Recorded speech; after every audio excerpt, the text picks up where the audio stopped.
تمام اہل پاکستان، مرد عورت، چھوٹے بڑے، شہری دیہاتی، سب کے لیے میرا محبت بھرا سلام ہے، اور ان حالات میں ڈھیروں دعائیں ہیں۔ اللہ ہماری حفاظت فرمائے۔ اللہ نے ہمیں دین اسلام دیا ہے جس کا نام ہی سلامتی ہے، اور ہمارے عقیدے کا نام ایمان ہے جو امن سے ہے۔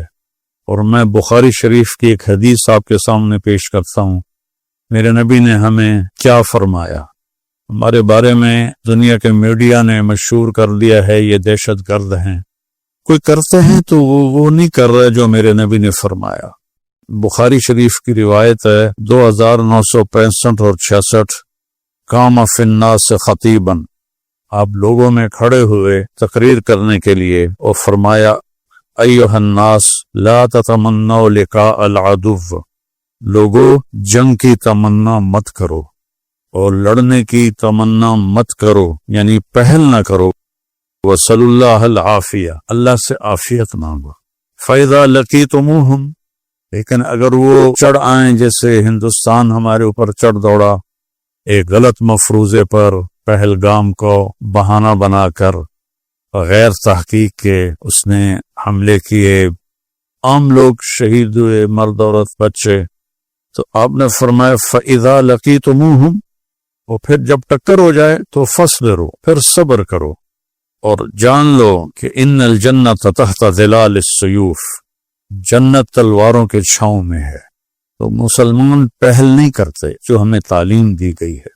اور پھر اس کے بعد جنگ کیسے کرنی ہے صرف ہمارے نبی نے بتایا ہے، اور کسی کے پاس کوئی اصول کوئی نہیں۔ میرے نبی نے فرمایا درخت نہیں کاٹنے، فصلوں کو نہیں جلانا، عورتوں کو قتل نہیں کرنا، بچوں کو قتل نہیں کرنا، عام شہریوں کو قتل نہیں کرنا، بوڑھوں کو قتل نہیں کرنا، مندر، کلیسا، گرجا، گردوارا نہیں گرانا، اور مندر کے پجاری، کلیسا کے پادری، گردوارے کے گیانی، ان پر ہاتھ نہیں اٹھانا۔ یہ اصول کسی نبی نے نہیں بتائے، ہمارے نبی نے ہمیں یہ اصول بتائے۔ احد کی جنگ میں حضرت ابو دجانہ رضی اللہ تعالیٰ عنہ دشمن کو چیرتے ہوئے پیچھے پہنچے ان کے، تو عورتیں کھڑی تھیں، وہ ان کو دیکھ کے بھاگیں، لیکن ہندا ڈر کے مارے بھاگ نہ سکی، تو ایسے اس کے سر پہ تلوار رکھی، اس نے چیخ ماری، آپ نے تلوار پیچھے ہٹا دی۔ پیچھے ایک اور ساتھی ان کے ساتھ تھے، کہنے لگے قتل کیوں نہیں کیا؟ کہ یہ میرے نبی کی تلوار ہے، عورت کے خون سے گندا نہیں کروں گا۔ ہمیں تو جنگ بھی کرنے کا طریقہ بتایا گیا ہے۔ ان جنحوا للسلم فاجنح لها، اگر وہ صلح کی پیشکش کریں فوراً صلح کر لو، چونکہ قتل و غارت اسلام کا عنوان ہی نہیں ہے۔ جو مسلمان بادشاہوں نے کیا، وہ بادشاہ تھے، بادشاہوں کا مذہب حکومت ہوتی ہے، وہ چاہے ہندو ہو، چاہے وہ سکھ ہو، چاہے وہ عیسائی ہوں۔ یہ جو پہلی اور دوسری جنگ عظیم ہوئی، کوئی مسلمان تھے آپس، دونوں طرف عیسائی تھے۔ پہلی جنگ میں 2 کروڑ مارے گئے، دوسری جنگ میں 8 کروڑ مارے گئے، اور مراٹھوں نے پورا ہندوستان کا 70% فتح کیا۔ ان کی تلوار مسلم غیر مسلم میں تمیز نہیں کرتی تھی، سب کی گردنیں اڑاتے تھے وہ۔ اور اس لیے جب ان کو پانی پت کی لڑائی میں شکست ہوئی تو پانی پت کی عوام، ہندو عورتیں، مرد، مسلم، لاٹھیاں تلواریں لے کر ان کے پیچھے بھاگے تھے ان کو قتل کرنے کے لیے۔ صرف اسلام ہمیں یہ سبق سکھاتا ہے، کوئی اس پر عمل نہ کرے تو وہ کوئی دلیل نہیں ہے۔ میں نے آپ کو بخاری شریف سے، جو ہماری قرآن کے بعد سب سے ایتھنٹک کتاب ہے، اس سے میں نے حوالہ دیا ہے کہ میرے نبی نے فرمایا ہم لڑنا نہیں چاہتے، ہمارا مقصد لڑائی نہیں ہے، ہمارا مقصد ہے تم کلمہ پڑھ لو، ایمان لے آؤ، مسلمان ہو جاؤ، ایک رب پہ ایمان لے آؤ۔ ہمارے کچھ لیڈر کہہ رہے ہیں کہ انہوں نے ہماری مسجدیں گرائیں، تم ان کے مندر گراؤ۔ نہیں، میں یہ ہرگز نہیں کہوں گا، میں اپنی فوج سے اپیل کروں گا کسی مندر کو مت گرائیں۔ انہوں نے ہماری عوام پہ حملہ کیا، 26 مرد عورت بچے شہید ہوئے ہیں۔ میں ہرگز نہیں کہوں گا کہ افواج پاکستان عام شہریوں پر حملہ کریں، عام شہریوں کو قتل کریں۔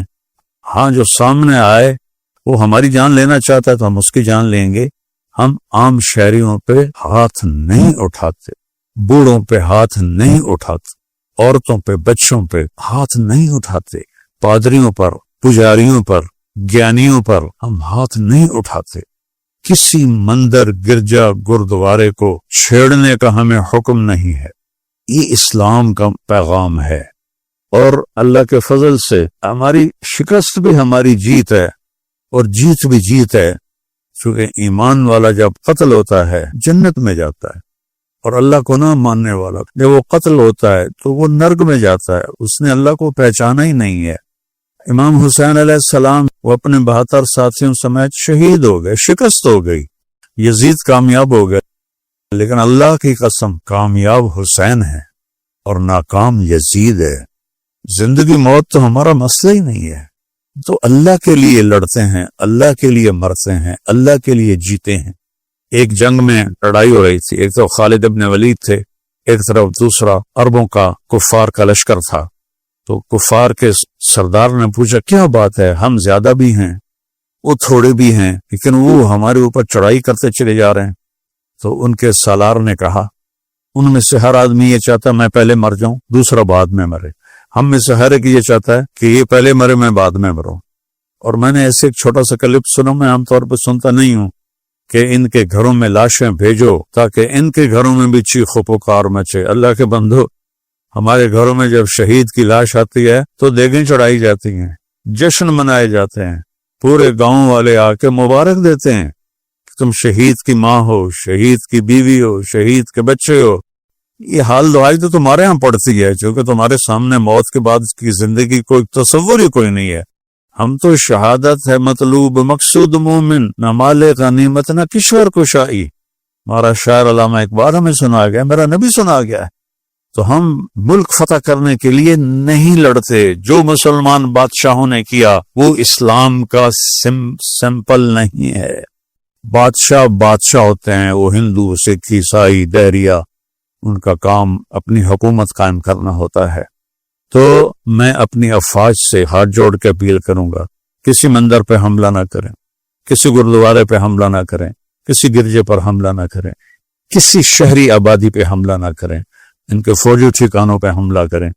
جب انہوں نے زیادتی کی ہے تو اب اللہ نے ہمیں اجازت دی ہے کہ ہم اس کا جواب دیں۔ ہم ظالم نہیں ہیں، ظالم ہندوستان والے ہیں کہ انہوں نے اس طرح ایک واقعہ خود کروایا اور پھر ہمارے اوپر چڑھائی کر دی۔ تو میں اپنی افواج پاکستان کے لیے ہاتھ اٹھا کے دعا دیتا ہوں، اللہ انہیں سلامت رکھے، اللہ ان کو ہر میدان میں فتح نصیب فرمائے۔ اللہ نے ہمیں یہ ہیروز دیے ہیں، ہمارا سپاہی بھی اتنا ہی قیمتی ہے جتنا جنرل عاصم منیر قیمتی ہے۔ ایک سپاہی شہید ہو، ایک جرنیل شہید ہو، دونوں کا درجہ اللہ نے آسمانوں پہ بڑا رکھا ہے۔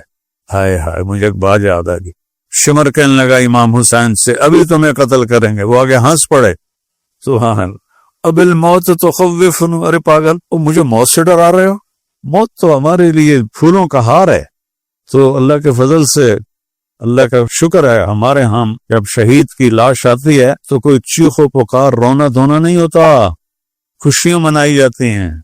حضرت معاذ عدویہ رحمت اللہ علیہ کے خامن صلت بن اشیم اور ان کے 2 بیٹے تینوں میدان جنگ میں شہید ہو گئے۔ تو محلے کی عورتیں آئیں تو ایک دم حضرت معاذ نے فرمایا مبارک دینے آئی ہو تو بسم اللہ، اور اگر سوگ منانے آئی ہو تو واپس جاؤ۔ بولا میں کیسے سوگ مناؤں، میرے تو 3 شہید تو مر کے زندہ ہو جاتا ہے۔ لا تقولوا لمن يقتل في سبيل الله اموات بل احياء ولكنكم لا تشعرون۔ ہمیں تو زندگی ملتی ہے، لہذا ہمیں موت سے نہ ڈراؤ اور ہماری لاشوں پر خوشیاں نہ مناؤ، ہم تو تم سے زیادہ خوشی مناتے ہیں جب کوئی ہمارا شہید ہوتا ہے۔ تو میں افواج پاکستان کے لیے دعا کرتا ہوں، ایئر فورس کے لیے دعا کرتا ہوں، نیوی کے لیے دعا کرتا ہوں، سب کے لیے دعا کرتا ہوں، اور آخر میں ایک اپیل کرتا ہوں کہ یہ جو ہمارے ملک میں انتشار ہے سیاسی، اس کو اللہ کے واسطے ختم فرما دیں اور آپس میں ایک ہو جائیں۔ یہ اگر آپس میں بھڑنا بھی ہے تو دشمن سے نمٹنے کے بعد ابھی ایک ہو جائیں اور یہ سیاسی اختلاف مٹا دیں۔ اللہ آپ سب کی حفاظت فرمائے کہ آپ کی زندگی ہماری زندگی ہے، آپ کی حیات ہماری حیات۔ ہم پہلے آپ کے لیے دعا کر رہے ہیں، پھر اپنے بچوں کے لیے دعا کر رہے ہیں۔ السلام علیکم ورحمۃ اللہ۔